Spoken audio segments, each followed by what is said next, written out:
successes across our community. I would love to introduce Joe Michael and Anita Triggs, who will present the celebrations and recognitions. Woo, woo, woo, woo. Give it up, give it up.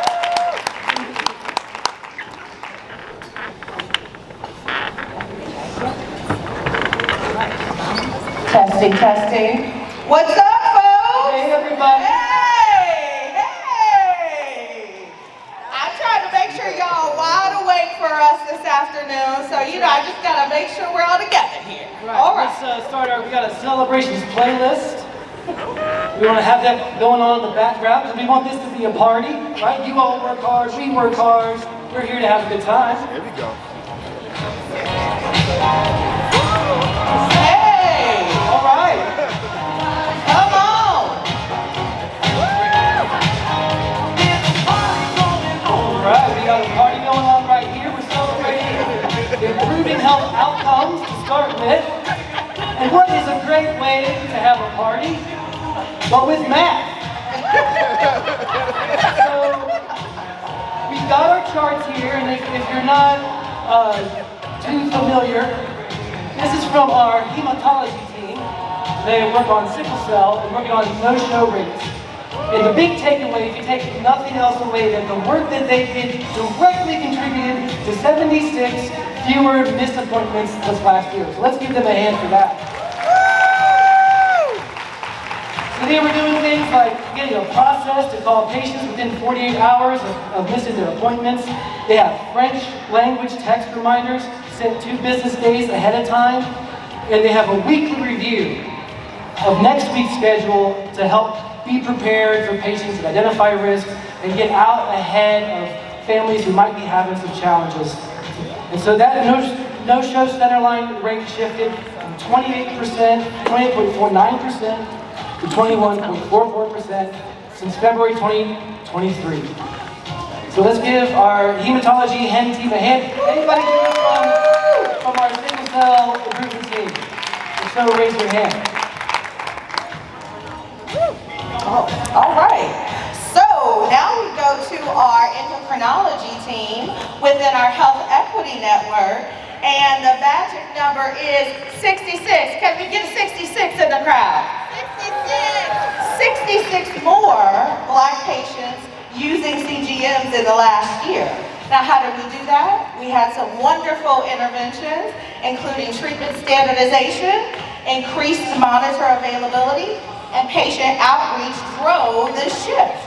So starting in April of 2023, the average CGM rate for Black patients shifted from 74% to 83%. Woohoo! All right.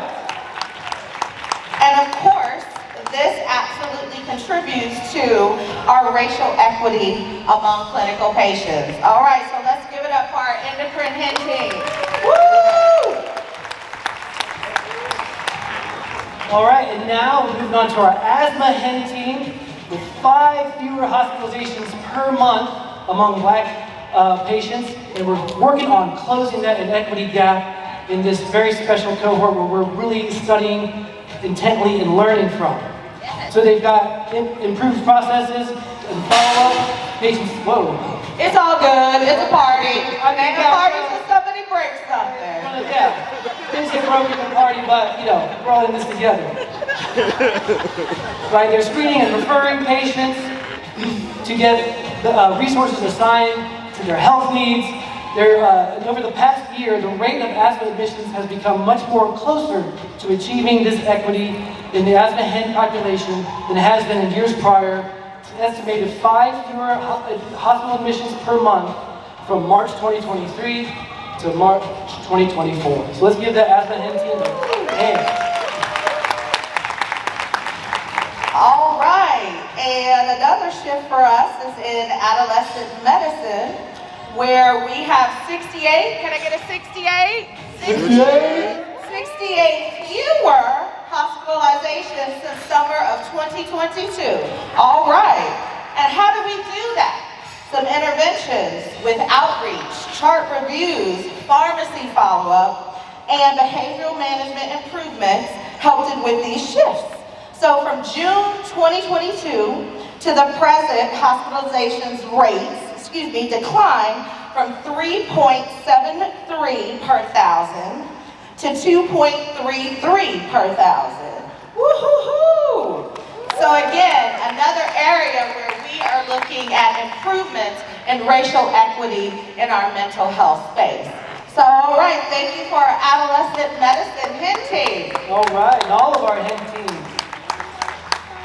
And you'll be able to see some of these successes in the storyboard walk a little later.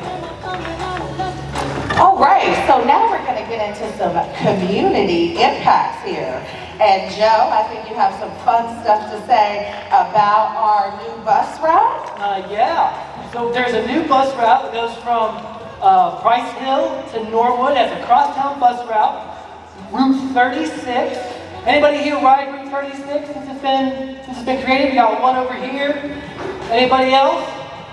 Well, this route helps make this cross-town connection, cutting the travel time for some of our patients to CCHMC, to UC Health, to other employers in half. And so we want to celebrate this.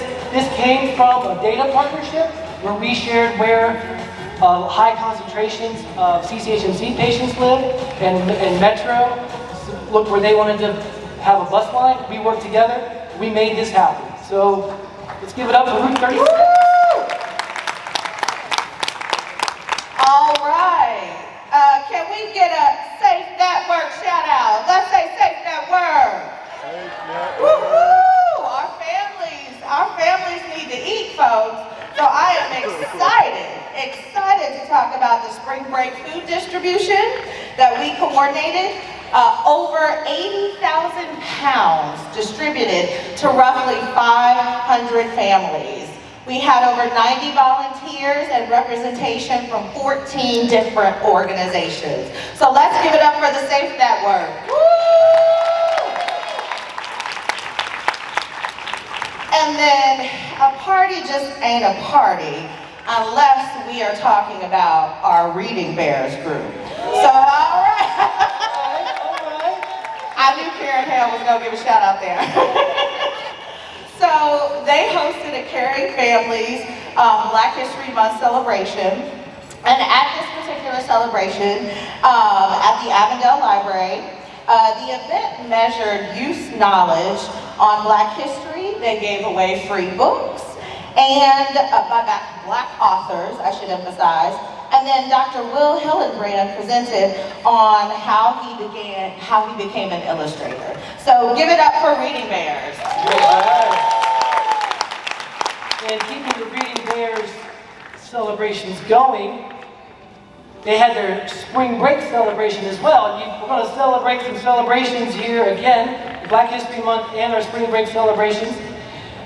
They had this reading event in Avondale community, and the event had stations where children were able to do arts and crafts and such, and bookmark creation with puppet making, journal decorating, worksheets that help with spelling and literacy, and an affirmations station. So lifting up the kids in our families is caring. So let's give the Reading Bears another hand. We love our Reading Bears. And the slides have a mind of their own, so thank you for bearing with us. Yes, I mean, yes. They're ahead of us in the party, that's all right. Exactly, we're just trying to make sure you're paying attention, really. So we are so happy to announce that we have a new pharmacy in Avondale, Alta Pharmacy. Yes, please clap for that. Please clap for that. It is a huge, huge accomplishment for the neighborhood. Emmanuel, who you see there, is the pharmacist. He is always there and always friendly. I have rolled up a couple times on him, and he is wonderful. They do deliver medications to families, so please do check out Altel Pharmacy and help welcome them to the neighborhood. All right. Oh, okay. And now a new section celebrating upping our game, how we work together to build capability to drive improvement in our communities. We do this through our shared learning together, the training and getting the common skill set and common language to do this work together. And we just really want to celebrate that at this time. And so we will begin with our community members quality improvement course. We got one person celebrating now. She's having this party right now. You need to join her.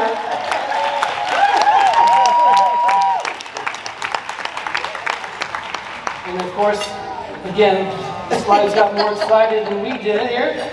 All right, yeah, we're back there. Okay, so we had 5 community members and 2 community engagement specialists combined with to complete a 4-session quality improvement training course. This is to learn the basics and the concepts so that they can help speak the language that, as we're trying to drive improvement, and also to kind of use that and how they're thinking about all of the work that they do. Students learned the model for improvement in Cincinnati Children's Hospital Improvement Science Model to amplify the voice of community members on the QI teams. And they used QI tools to allow students to build connections with other community members and to work together to improve equitable outcomes for children, youth, and families. Let's give it a hand for our QI, our pioneer QI course completers. Woohoo! So I am super excited about this next slide because it talks about Impact U, and I'm a recent grad.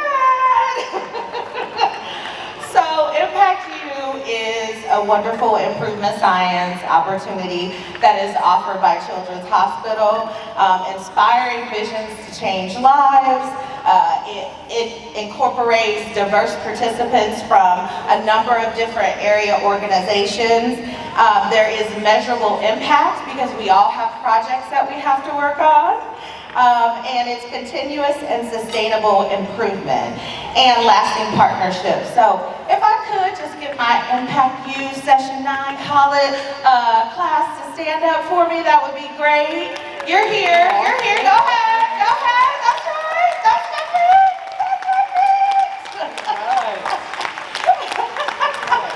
We had a great time, a wonderful group of people, and I think the biggest thing about this, folks, is that you know that you're not alone in this struggle, right, for equity for our families in Cincinnati. So, yay to Impact U. Next session, October 2024? 2024. Yeah. And also, everyone here who's been an Impact U graduate in the past, please raise your hands. Woo! All right. All right, so any of you, if you have a QI question, you know who to ask. Ooh. All right, and then we want to celebrate a few more partnerships here. So let's see, I was trying to think about how to do this. If you wouldn't mind, if it's not too much trouble, could I ask everyone to stand up? We're going to do a little bit of activity if you're able and willing. I just want to say that if this is your first All Children Thrive learning session, would you please take your seat? Oh, Those standers, let's give them an applause. Thank you for coming and helping us learn. Learning with us and growing together. If this is your second or third learning session, please take a seat. Second or third.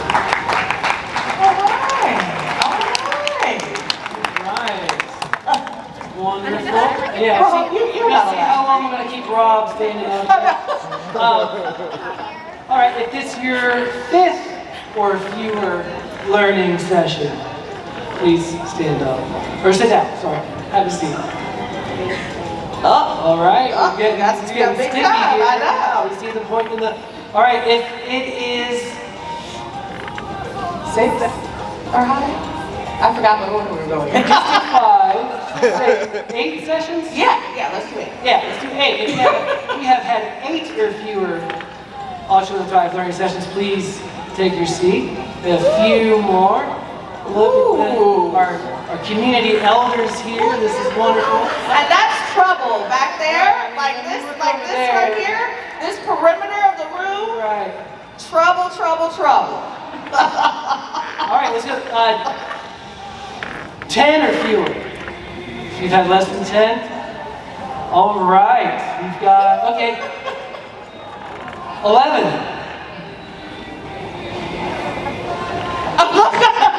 It's a duel between Connie and Rob. Oh, somebody conceded. Uh-oh, what That's 11 times getting together, making community, building connections, sharing this work is so important to all of us. So let's just celebrate all the connections this is really what makes us a network. Absolutely. Thanks, everybody. All right. One last bittersweet. Yes. So, a little bittersweet moment here. I am going to share a couple words about Dr. Ndidi Unaka, who is an amazing physician, person, leader, just an incredible woman all around, who has been with Children's for some time and who has made significant impacts in a number of areas. Some of you may have met her here at the learning session. Some of you may have had significant interaction with her through HIN. Others may have interacted with her through Alice. So she has touched so many of us in a number of different ways. And she will be leaving us. I think we all can agree that her work, while she will not be here, will be lasting and have lasting impact on what we do in the future. So I just wanted to share a couple of quotes about Dr. Unaka. So Karen Girardi and Pat Brady shared that Dr. Unaka is an exemplary physician, educator, and institutional leader who embodies a compassionate and collaborative nature. Another quote here says, her devotion to best health outcomes is demonstrated in her commitment, work, and leadership towards institutional population health efforts across the healthcare continuum and across disciplines, department, and divisions, as well as in the community. She asks questions first and ensures the appropriate key stakeholders are involved at the table, and always exudes an approachable, caring, supportive, and receptive demeanor. And this is from a member of Patient Services. And then a resident shared, Dr. Unaka allows and encourages each member of the team to rise to the best of their ability. And then finally, from our colleague, Dr. Andy Beck, shared, it is with great pride, tremendous respect, and lots of sadness that I reflect on Ndidi's pending move. Pride and respect because there is no one like her in the contributions and impact she makes. The sadness stems from years of friendship and collaboration and an acknowledgement that I will miss her greatly, both personally and professionally. Ndidi makes life better for her patients and colleagues, for her friends and neighbors. To say her contributions have been valuable would be a substantial understatement. Her contributions have been transformative. So could you all give a round of applause for Dr. Ndidi Unaka? Thank you. And Dr. Ndidi couldn't be here today, but we've recorded our this celebrations, and I'm sure she would love to receive messages from all of you. And with that, our celebrations are over. We'll get back to... Yes, turn it back over. Thanks, everybody. Enjoy the rest of your day.